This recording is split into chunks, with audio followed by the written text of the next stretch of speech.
vai jums šķiet, ka Grieķu lielākā sabiedrības daļas ekonomiskais posts ir lielāks kā Latvijas? Kādā gadījumā? Palasiet, cik viņi labi dzīvo. Kā viņi aizstāv šīs savas tiesības, ka viņiem ņem kaut ko nos. Kāpēc mums tas neuztrauc?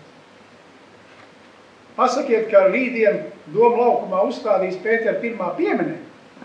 Viss latvieši saskatās. Pasakiet, ka jums pensijas apriecīs. Ja? Neviens neviens. Bet kā ar šādu sabiedrību lai cīnās, es atvainojos, kurai ir vienaldzīgi ekonomiskie jautājumi? Es nezinu, no kuras puses latvietim pieiet, lai latvietis iestātos par veselīgu, normālu ekonomisko politiku. Kā grieķi reaģēja? Viņi iet, es saprotu, iet ielās, kā latvieši dara. Brauc prom. Tajā brīdī, kad Grieķijai tika norakstīti parādi, pusi no Grieķijas parādi, ja, tagad viņi saka, vēl vairāk ir jānorakst. Tajā brīdī, kad Grieķija stāv bankrota priekšā, ja, burtiski tas pats, kas varēja notikt ar Latviju, vai ne? 9. gada sākumā. Kas notiek? Vai bankrotē Grieķijas banka? Ja, vai bankrotē Grieķijas ekonomika? Nē. Mēs redzam, kas bankrotē. Bankrotē Holandas banka. Pēkšņi, ja? Un tam mums ir jāsaprot, kāda ir sakarība. Ja? Kas būtu, ja Latvija pasludinātu bankrotu? Vai bankrotētu Latvijas ekonomika? Nebankrotētu. Bankrotētu kaut kādas bankas, vai ne? Kaut kur pasaulē. Ja? Kaut kādas bankas, kas ir aizdevuši Latvijai naudu, vai ne?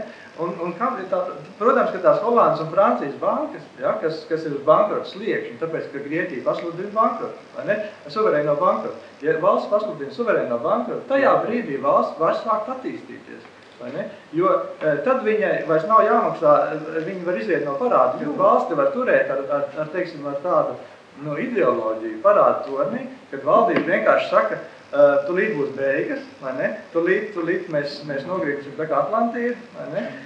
Un tā ir meli, vai ne? Jo masa informācijas līdzekļi ir kontrolēti no šiem pašiem spēkiem, ja? Kad vajag, tad bungas rībina, kad kāds nosilpjās, tad momentā pārtraukt šo tēmu. Ja? Interesanti, mums Latvijā divas informatīvās telpas. Ja?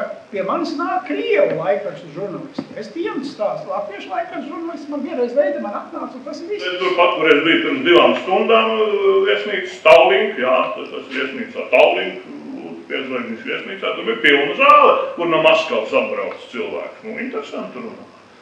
Jā, droši vien pārsvarā Krievu cilvēki. Man arī patiesība saka, ka Krievu žurnālisti mani paši meklē. Latviešu žurnālisti neteiksim to nē. Sabiedriskie mēdīji, kam būtu jādod platforma arī alternatīvām domām, vai ne? Bet mēs redzam mēdījos tikai Kazāku un Strautiņu un Vilku, vai ne, kas ir banku lobisti. Bet kāpēc mēs neredzam Brīvēju kungu, kāpēc mēs neredzam Zelmeņu kungu, mēs neredzam Ošlei, mēs neredzam Jānu Bērziņu mēdījos. Mēs varam pieprasīt kā sabiedrības, ka tikko parādās Pēters Strautiņš, Kazāks, Vilks, un tā, tad viss stop, un tagad ir jādod vārds šiem uzskaitītajiem personām, kas pārstāv alternatīvu ideju, vai ne, un pirms tam nekāds Strautiņš un Kazāks nedrīkst runāt, ja? Jo citādi tie nav sabiedriskie mēdīji. Sabiedriskie mēdījiem ir jāpārstāv visa sabiedrība un sabiedriskais labums. Ne? Tā kā vienkārši valdība, tie ir valdības meli, ko neviens nevar atspēkot, tāpēc, ka nedod vārdu. Es ļoti pieksīgs pie vārdienas, ja, tāpēc lielā mērā piekrītās, bet es vēl nav iebiltu vienu lietu. Es pat neesmu jurists, bet man pašam valsts nevar bankrot. Nav bankrot. Grieķija var izslāt default, nemaksāšanu. Ja. Un tik, jā, mums ir Latvija ārprāt, bet masu saziņas līdzekļi to pasniedz kā bankrotu. Droši vien viņi defaults cilvēki, kas tu defaults, kas tās viņa? Bankrots, jā, jūs bankrotēsiet. Kas mēs bankrotēsim? Jūs pilnīgi pareizi teicāt. Ne jau mēs, ne jau mūs glāb no bankrota. Tas aizdevums ne jau, lai mūs paglābtu, bet starptautisko finanšu kapitālu. Tad, kad mēs analizējam problēmu, mums reāli jāsaprot, kur ir problēma, kā viņi ir izveidojusies. Jo ar neoliberālismu saukļiem, vai ar liberālismu saukļiem, vai ar keynesismu saukļiem var pamatot jebkuru muļķību.